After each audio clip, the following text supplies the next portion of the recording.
Hello, YouTube. I have a ton of energy today.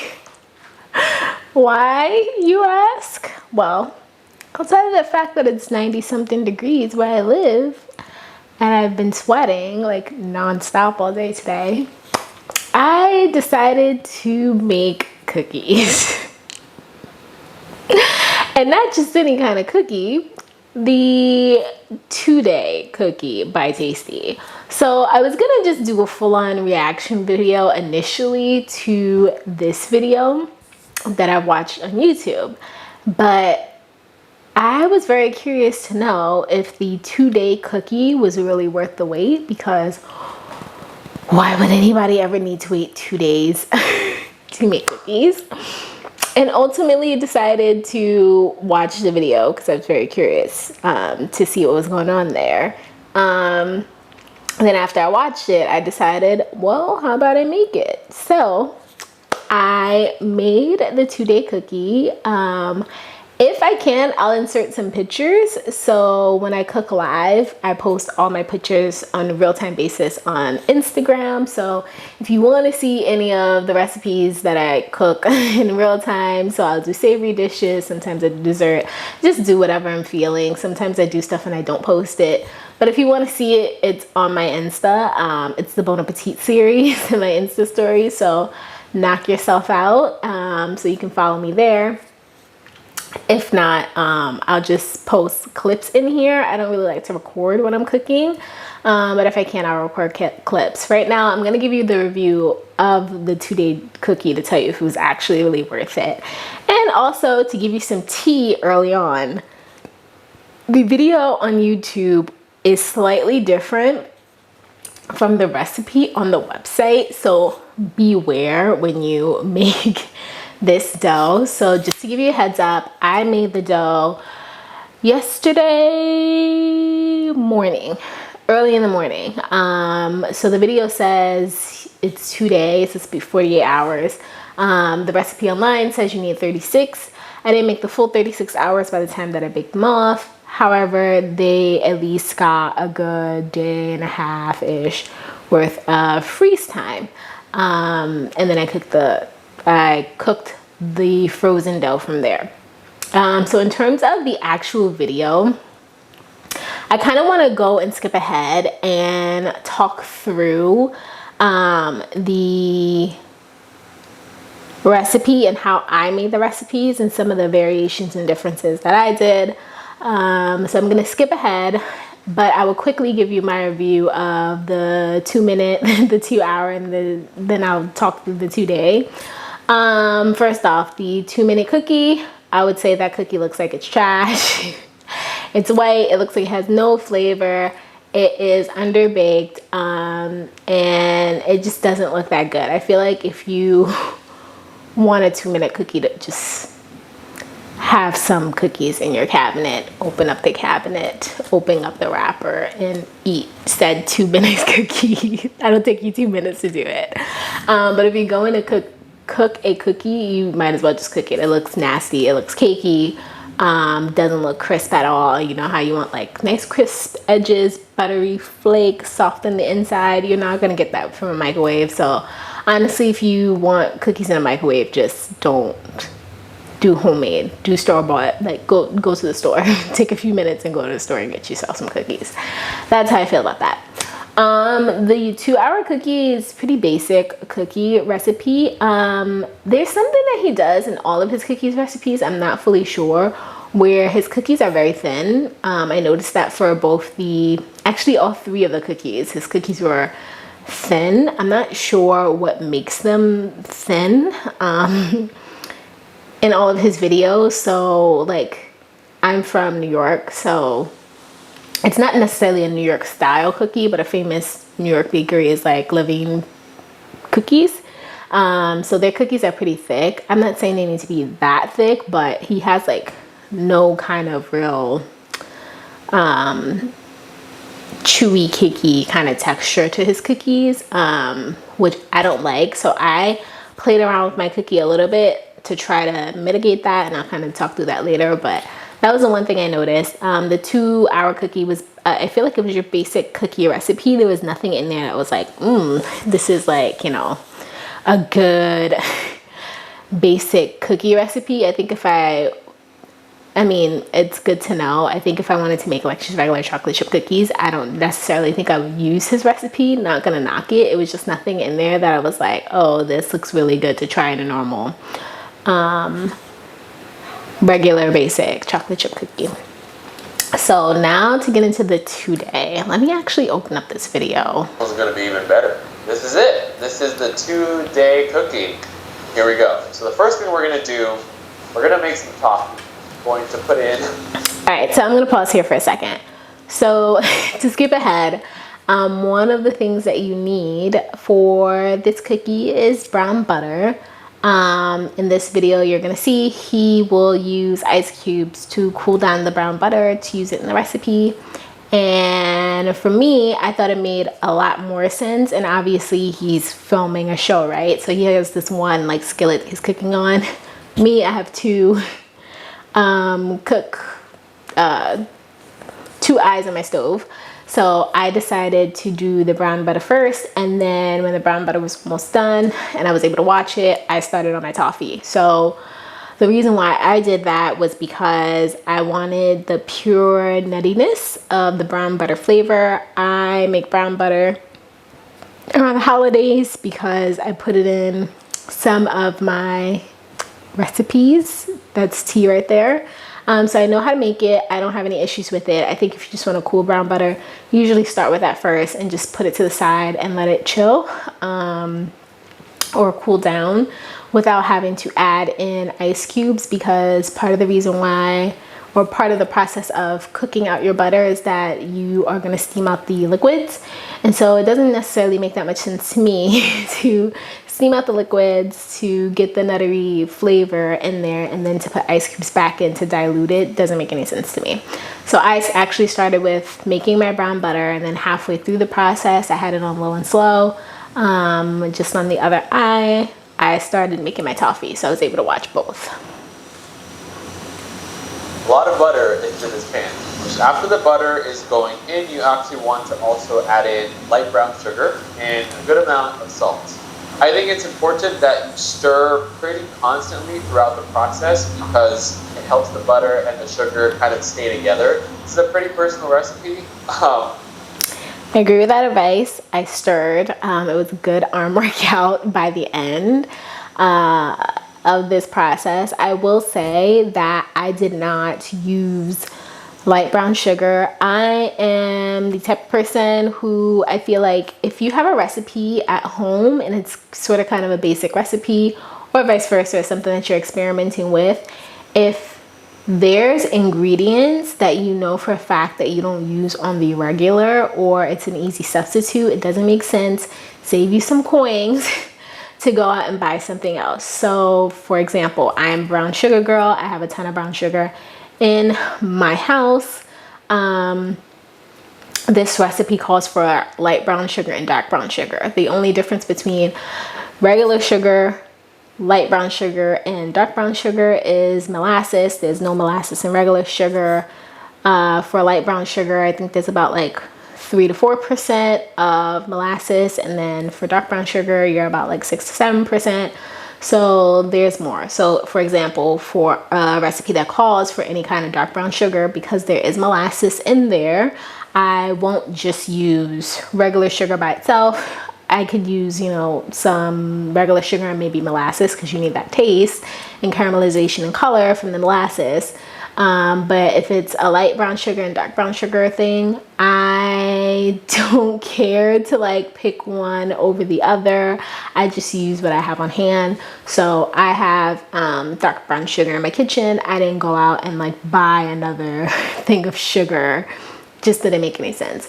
Another thing that this recipe calls for is espresso powder. I don't drink espresso on the regular, but I do have instant coffee in my house. So I sub the espresso for my instant coffee. The reason for that is it's not that you need espresso or coffee, it's just having that coffee flavor actually enhances the chocolate and any of your baked goods. So it's something that you should try. in any of your baked goods if you're going to use chocolate. So that's one of the things that I did. Another sub that I did, there was 3 subs that I did in the recipe, is that I think they wanted like a darker, like cacao kind of bar that's like a darker chocolate. I personally don't like one kind of chocolate in my chocolate chip cookies, and B, I don't like super, super, super dark chocolate. I like different flavors and different textures going on. So I had some regular dark chocolate chips in my house. So I did actually use some dark chocolate chips, but I also used I did use a good quality milk chocolate bar. I used Godiva chocolate, which is actually really good. I don't like chocolate, and even that chocolate bar that I had on hand, I accidentally got it. I was looking for like a caramel bar. I actually got a chocolate bar. Nonetheless, it was perfect for this recipe. And I thought that flavor, adding the 2 different kinds of chocolates in my cookie actually enhanced the flavor. So I liked it. So let's see what else he does. I've been able to make a lot of my friends due to this recipe. If you're watching, people are cookies, fatties. My friend. The butter and the sugar are coming together pretty nicely. Beautiful dark golden brown ribbons happening right now. Yeah, if you make toffee, stir it. So that means it will burn. It's ready to come out. So we got a nice tray with parchment paper for the landing. I'm gonna try hard not to pause, but I want to give you guys good baking tips. Okay, I don't have a thermometer. Do not go out and buy a thermometer to make toffee. What you can do is, before you start making your toffee, you can lay your parchment paper out on your baking sheet and put it to the side of you. And what I did was, so the thing is, when you make any kind of candy, the longer that you stir it and you cook it, the more liquid comes out of the recipe. So you have to think, the longer that I cook it, once it cools, the harder it will be. That's the difference between getting like a soft kind of caramel and then like a hard candy. Hard candies just have less water in it. Yeah, more water has been cooked out of it. So I would say that if you do not have a thermometer to know the exact temperature, to know if it's going to harden or not, you have to sit there, you have to stir it. You can take a little bit out of the pot, the spatula, just put it on the parchment paper. You have to let it cool. It literally takes like 30 seconds to cool, and you can feel it. If it's still tacking and it's still moving, it's not ready yet. You'll notice after a few minutes, you keep doing that, it'll get harder and harder as it dries. So you'll be able to actually feel with your hands the texture of the toffee and go from there. It's probably one of my favorite parts. And honestly, when it cooled, it was the same color as this, using my dark brown sugar, and it tastes amazing. All right, while the toffee cools, we're gonna make some brown butter. The first thing you start with is a lot of butter. It's a lot of sticks. Don't worry, if someone asks how much butter went in these cookies, don't let them watch this video. Butter is made of water, of milk solids, and butter fat. When making brown butter, the water kind of melts off, evaporates, and that leaves the milk solids behind to golden brown. And that is because of something amazing called the Maillard reaction. If you don't know what the Maillard reaction is, I don't know exactly either, but it makes stuff turn golden brown and it's delicious. The milk solids are looking amazing. Your average butter has around 80% butter fat, 60% water, and 3% milk solids. We got 2 problems right now. The water is gone, and 2, this is really hot, so if you try to put this in big cookies right now, it would like burn all the sugar, cook the egg, cook the flour. So there's a couple of interesting solutions, and one of them I read online in a lot of blogs is that they use ice cubes. You want to go really slow and add 1 ice cube in at a time. And just wait for it. It'll start to bubble, and it's cooling down the butter. It's adding back water into the mixture. All right, dude. I'm going to set you aside. Yeah, I am a brown butter purist. I don't like the idea of adding water back to it. I can tell you, when I made my dough, because I did not add the ice cubes in, my dough did come out a little bit dry. And to be honest with you, when I was reading the recipe, I looked at it and I said I think it's 2.5 cups of flour. I was like, that seems like a lot of flour for this mixture, but I just measured it out and did it anyway. I should have listened to my gut. The recipe online, I think, was overcompensating for having the water and the brown butter. So I did go and put, I think I did like not even a third of a cup. I just put, you know, splashes of water, mixed it just to make sure that my dough was actually moist. And then I just felt my dough to the touch. If it's a bit tacky and it bounces back, that's kind of how the consistency of your cookie dough should be. You kind of want your cookie dough to be moist and you don't want to over mix it. And I wanted to avoid doing that, but at the same time, I did not want a dry cookie.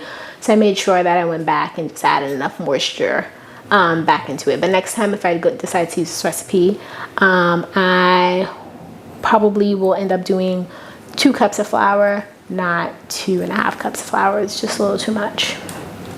But to smell great. Got the rest of our ingredients. Brown butter still just hanging out over there. What's up, dude? First, dark brown sugar. I think there's a lot of flavor in here. Good old white sugar. A lot of salt, actually. I think that's one of the secrets. Baking soda and some espresso powder. I think espresso powder. You can use instant coffee. Back any of that fat, that sugar that might be a little too much. Star ingredient of the show: the brown butter. Woo! This is going to be pretty dark compared to the other ones that we've done before, but I think color is flavor. 4 eggs go in. 1, 2, 3, and the 4. Lock. So the egg situation is very deceiving. When you look at the recipe online, it tells you 2 large eggs. If you don't read carefully, you will miss that it says large eggs and you will use 2 eggs, which is what most people do. Vice versa, when you look at the video, he uses 4 eggs. I think he's using 4 regular eggs. And I actually went down and I read through some of the comments and there was a lot of confusion about the eggs. Luckily, I use the right size eggs because I always buy large and extra large eggs, so I was fine. But if you are reading the recipe from Tasty, be aware of that. I mean, it's his recipe. He uses 4. I feel like 4 eggs in a cookie batter is quite a bit. To just replace 2 large eggs, I might use like 3 instead of 4. I'd say go for it. Have fun with it. 3 to 4 I think will work if you just have a normal size eggs, but do beware because some people were reading the recipe and it wasn't enough egg in it, or vice versa. They were looking at the video not realizing that he was using small eggs and they had large eggs and they put in like 4 large eggs and then their cookies were too eggy. So beware. Lots of trickery going on here. A lot of good vanilla. You really want to beat it until smooth, dissolved. Dude, by the time I was doing this, my arm was killing me and it was not as ribbony as that. This would be a good cookie. Alright, dump in the flour. Slowly incorporate. But again, he had more water in his brown butter. But do you see how that cookie dough is like nice and moist and like tacky when he like mixes it? It's not like a bread dough or like a pasta dough. It's very moist. It's nice. That's the consistency that you're looking for if you're having any moisture issues. Just add in a little bit of water, stir it, make sure it looks a little tacky like that. To make a chocolate chip cookie, you're not doing it justice unless you use really, really good chocolate. So this is some nice chocolate in bars, and we're just gonna go in pretty large chunks. This is one of those things where the less perfect it is, the cooler it is. You're gonna get a much more texturally and visually interesting cookie. It's nicer when you have a chocolate chip cookie has like big pockets of chocolate. Everybody's like, whoa, you're like, yeah, I made that. So we're gonna keep it like this and let's go get the toffee. So this is what the toffee looks like after about 30 minutes to an hour in the freezer. Make sure when you do this, you don't have any neighbors and it's not 2 a.m. They go into here. Nice little Ziploc bag. Squeeze out a good amount of the air. Oh, yeah. I can't rap. Woo. Chunks approximately the same size as these over here. These are going in. Oh, yeah. Don't waste any of this stuff on the board either. That chocolate dust, that's the good stuff. Get some gloves on. Get in there with your hands. I'm trying to make sure that I mixed this with my spatula. I forgot he mixed this with his hand in the video. I was very tempted to use my hand by the end of this because between the stirring and everything, my dominant the size of a tennis arm ball, but was like hurting actually. Chocolate and the toffee are both evenly distributed. It's pretty much ready. So now I'm gonna go get a tray and we can shape these into nice big cookie dough balls. Pretty generous amount, almost the size of a tennis ball, but you're gonna spend 2 days. Might as well make a little bit bigger. Probably wondering by now, hey, why is this gonna take 2 days? So this recipe specifically requires it to rest for 36 hours. But why 36 hours? Like, why not just like, you know, put it in the fridge and just chill it until it's ready to go? Well, I actually worked at a bakery before. Their chocolate chip cookies were the best I've ever had. The reason why they were so good was because the owner always rested it for at least 36 hours. What does it do? You know, a lot of experts also say that the resting process allows flavors to intensify and integrate more with each other. I'm no cookie scientist, but I baked one off right away. And I baked one off. Okay, there's some more trickery here, so I paused. So I made the mistake, and do not do this. If you actually read the recipe on their website, they say that this recipe and the recipe on the website should be the same. It makes for 9 cookies. Like, it's supposed to be 9 giant cookies. If you make 9 giant cookies, they're not going to look like his cookie. Not at all. His cookie is a lot thinner. You will get a thicker, more cakey cookie versus using his method. Like you see here, that's why I paused. He has 1, 2, 3, 4, 5 times 3. I think he has like about 15 cookies, maybe even more. There might be a third row. I think about 18 cookies. That sounds about right for this dough versus the 9 cookies that I made. The cookies were gigantic, which again, I didn't have a problem with that, but when I cooked my cookies, they did not look like his, and I was kind of disappointed by it. But again, I'll kind of go into detail in a second when I talk about the cook process and like why I think that happened. Hours later, and the one that I baked off 36 hours later had more flavor, the color was deeper, it was more caramelized, way better by a mile. These are very soft right now, they need to rest. So I'm gonna saran wrap these and I'm gonna put them in the fridge for 36 hours. Stay tuned, I promise this is gonna be worth it. Okay, so these have been in for pretty much 2 days now. Before you guys say anything, I have 2 of these shirts. These have been resting for 36 hours. It's time to bake them. 1. Beware, because his cookies are smaller. 6. He's able to put 6 on a cookie sheet. All the cookies that I saw online did not spread like that. They cooked into each other. Hey. So these are the finished product. What a 2-day cookie looks like, straight from the oven. A lot of interesting textures going on. It's almost like a landscape in like the desert where like the ground is kind of cracked. One last touch we're gonna do to really take these to the next level. We're gonna use some flaky finishing sea salt. You can probably find this in any grocery store. Just like a nice steak, I think seasoning your cookies. It sounds weird, but that's what I like to do. So I'm gonna go make some vanilla. Okay, I can skip through the vanilla milk. So what I would say is that And just to top it off, flaky salt is a must. It brought the cookie to a whole nother level. It balances out the sweetness. The waiting the 2 days or 36 hours at least, I do think the flavors developed, so I should not have done this.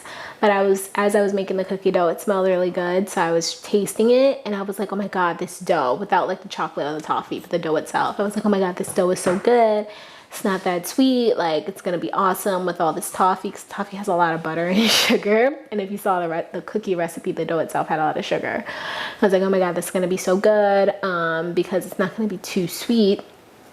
But after I had made the dough, so actually what I did, which is something that from what he did, and probably if you live in a normal house like myself, you're probably gonna have to do what I did.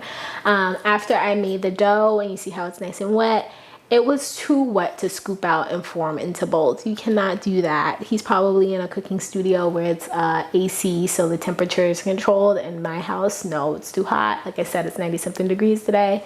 You cannot do that. So I had to put the bowl of dough in my fridge to chill for a couple of hours, so that when I would take it out to form it into balls and it would deal with my body heat from my hands, you know, it can form into balls without like melting all over the place. So that was one of the things that I wanted to mention that you probably have to do with your dough.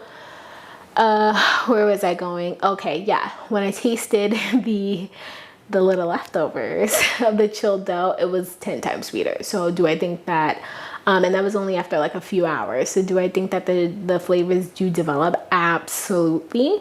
That's absolutely, that is the case. Do I think that they need 2 days? No. That's just kind of what I've summarized it down to kind of being. Again, this guy has perfected his recipe. He said on his personal YouTube channel, he's made this recipe over 100 times. I'll believe him because his cookies came out perfect. Everybody's cookies that I saw online, nobody's was nowhere near his. It was either like melted into each other, or when he baked it off, even when I baked it off, it wasn't like a perfect circle.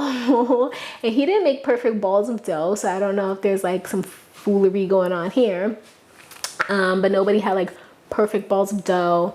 Another thing that I noticed too with like his pictures of his cookies, like the chocolate seems like huge pieces of chocolate inside of it. Like mine's had a good amount of chocolate. It didn't melt that way though. Even like, so I had dark chocolate chips, plus I had a cut up milk chocolate, but his pieces, and they were like almost exactly the same size as his pieces, but his pieces on all of his pictures look huge. So I don't know if he went back, I'm not gonna lie, and did some food production and put a little chocolate on top just to like chocolate pieces and like melted it in the oven real quick. Honestly, I think I could probably do that in the future to give it like a little wow effect on the cookie when it's almost finished baking. Stick some chocolate chips on the top. But yeah, the chocolate kind of melted into the cookie. For texture, like I said before, mine's, I think it's partially because online they tell you to make 9 big giant cookies. And he did not here. He made normal size cookies. So mine did not spread as thin. Also to keep in mind, I don't know if it's because he used a little bit more water than me in my recipe. That could have also had something to do with it. Between the actual water and then I don't know if it's because he had the 4 eggs that added an extra little bit of liquid in the batter, just made it a little bit more liquidy, so it spread a lot thinner than mine. So it's funny because online when I was reading, a lot more people had issues with their dough spreading than me. I think another thing differently that I did that maybe other people didn't do is that because a lot of people were having issues with the spreading, I decided to actually freeze my cookie dough for the day and a half instead of just chilling it in the fridge. And the reason why I did that is because I've made cookie dough before in the past. I don't do it often, I don't do it frequently, but when I do make cookies, I make pretty good ones. And I like a crispy bottom, crispy edges, soft middle. That is my ideal cookie. In order to do that, you need your cookie to be really cold. It's not only to help the cookie flavors develop, it's also to help the cooking process. So if you notice, you bake your 50 bake time, because again, part of it is that you want to give time, especially when you have either chilled or frozen. Mine was frozen. Cookie dough is when the cookie is melting in the oven, it spreads out. So if you do it on a lower temperature, it gives it time for the bottoms to crisp without burning the bottoms and the edges and having a raw middle. So it gives it time for the middle to actually cook through some of that water to help steam the cookie, so you get a good cook within your cookie and then also crisp bottom and outside. I think if you are having spreading issues or if you like a thicker cookie like I do recommend freezing your cookie. However, I do not think that you should have, I think the 9 cookies in this batter when you clearly can make 18, just about, is kind of what messed me up. I would not recommend doing that. I think you should make smaller cookies, even for me. So I had 2 of these cookies and I will tell you why in a bit. They were very decadent and they were extremely sweet. like extremely sweet having all those cookies, so I just don't in general recommend going that route if you are going to make this recipe. When I made the cookie the first time, I will tell you right now, this is like a number one thing that also frustrated me. And I don't know if it's because my dough again was frozen and his was not, but even if I did not have frozen cookie, the cook time and temperature, and you can clearly see, and I've been reiterating, he has a smaller cookie balls than what I had. It's the exact same cook time and the exact same temperature. That cannot do. 20 minutes with me looking at my cookie, it was still raw. It was not even completely flat yet. It was still half a ball and starting to get a bigger diameter. Like, it just was not there yet. The first time I cooked it at 325, I cooked it for 29 minutes. And my cookies were about double the size of his. And I took it out then because I did not want to overcook the cookie because it was so big and it was thicker. And then I let them cool because, as most of you know, there's residual heat that'll help cook the cookies during the cooling process, so you don't want to overcook your cookies. But because they were so big, the middle was still a bit too soft. I'm not gonna say it was raw. It wasn't raw. It was just very, very soft. And I did not like that. So this afternoon I said, hey, let me try this again. And I actually cooked the cookie at 350 because, again, it's double in size. And I gave it more cook time. I actually did about 35 minutes in the oven. I let the cookie cool. If I can insert pictures, you'll be able to see it was a lot browner. It cooked a little bit more on the inside. It was still really moist and soft on the inside. It was still a little bit too soft and cakey for my liking. It was a good cookie, don't get me wrong. It had amazing flavor and amazing taste for me, but I think it was just a little bit too much dough for what they actually recommended on the website. Don't pay them any mind. I was stupid for listening to them because in the comments they literally said, people were like, don't do this, it's too much dough. They said, no, like, it'll be fine. Let me just do the recipe for the most part as it says, at least the steps. Substitutes, I think baking is a little bit more forgiving. You can use some substitutes, but I said, okay, let me just actually follow their directions. It's gonna be a giant cookie, it'll be so good. No, it was a lot harder to actually cook through. So I would recommend doing smaller cookie. I do think 325. 18-20 minutes might be appropriate if you do a smaller cookie. If you do that bigger version, your cook time is going to be about double. That's what I would say there. In terms of flavor, do I think you need 2 days? You absolutely don't. If I were to do this cookie again from scratch, I personally would still freeze my dough. I would freeze it for probably 4 to 6 hours. The flavor was amazing, but I genuinely think just because I had chilled the dough and I tasted the dough after, I had already tasted the flavor enhancement from things just sitting with each other. I don't think that you need a full 2 days to do this. You just do not. That's just the reality of the situation. I do say that if you are a chocolate chip cookie connoisseur, this is not the cookie for you. Unpopular opinion, this is not the cookie for you. Is it an amazing cookie with amazing flavor? Yes. Somebody wants to drive their motorcycle. Okay, this is not the cookie for you. I'm gonna say it again. This is not the cookie for you. It is not. Here's the thing. So the star of this cookie, and he said it in his video, is the brown butter. The second star of this cookie is the toffee.